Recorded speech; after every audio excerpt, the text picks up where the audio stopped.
Sous la présidence du Premier ministre Rimtalba Jean-Emmanuel Ouedraogo, s'est ouvert le lundi 27 octobre 2025 à Ouagadougou le Forum national sur l'enseignement et la formation technique et professionnelle.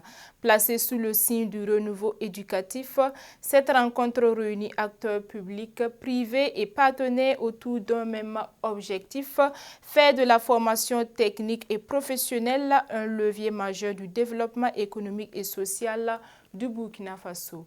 Plus de détails avec Bertrand Kima. Pour répondre aux défis du développement économique et aider nos jeunes à trouver de vraies opportunités, le Burkina Faso mise sur les filières techniques et professionnelles.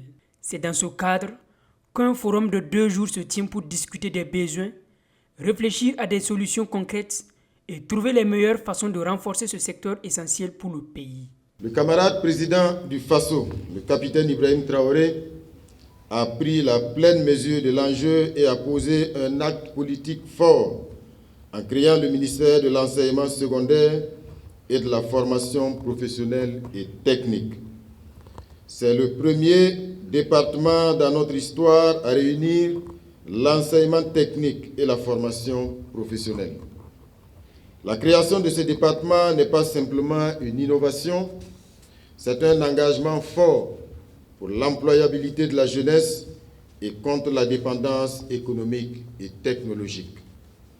Notre ambition est d'inverser la tendance actuelle et de porter la proportion des apprenants des filières techniques et professionnelles à 60% à l'horizon 2050. Ceci dans le but d'avoir une masse critique d'ouvriers spécialisés, de techniciens et d'ingénieurs capables de booster le développement endogène de notre pays. Chers camarades, pour atteindre cet objectif ambitieux, ce forum doit être une rampe de lancement pour des réformes audacieuses et structurées. Il me semble avant tout impératif d'aligner les filières de formation sur les besoins réels de notre marché de l'emploi et les exigences du développement endogène. Il a également insisté sur la nécessité d'aligner les filières de formation sur les besoins réels du marché de l'emploi et sur les exigences du développement national. Cela implique une gouvernance renouvelée, où les acteurs économiques sont au cœur de la définition des modules de formation.